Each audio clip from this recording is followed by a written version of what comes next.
Endi pechat uchun tanlab olingan rasmlarni qanaqa qilib buyurtma asosida yuborishni ko'rsataman. Birinchi bo'lib o'zimizga ma'qul bo'lgan rasmlarni tanlab olamiz.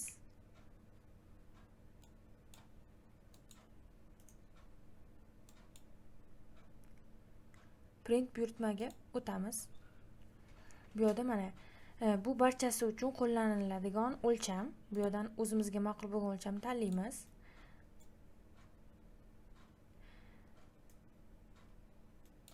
Bu yerda esa har bitta rasmni o'ziga bersak bo'ladi. Misol uchun buni 15 ga 20, buni 20 ga 30 qiladigan bo'lsak,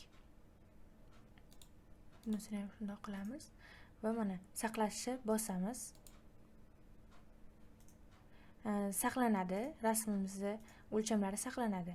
Keyin esa zakaz berish tugmasini bosamiz.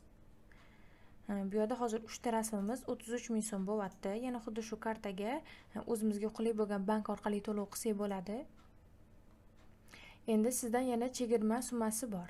9 ming so'm, ya'ni siz oldin bu rasmlarni sotib olgansiz. Shuning uchun o'sha sotib olingan rasmlardan minus 3 ming so'm hammasidan ayirib tashaladi. Ko'rib turganingizdek, keyin to'lov qilinadi va bu yoqqa yana kvitansiyani yuklaymiz va yuboriladi. Kvitansiya yuboriladi. Rasmni tekshiruvdan o'tgandan keyin bog'chapadan rasmlarni qabul qilib olishingiz mumkin.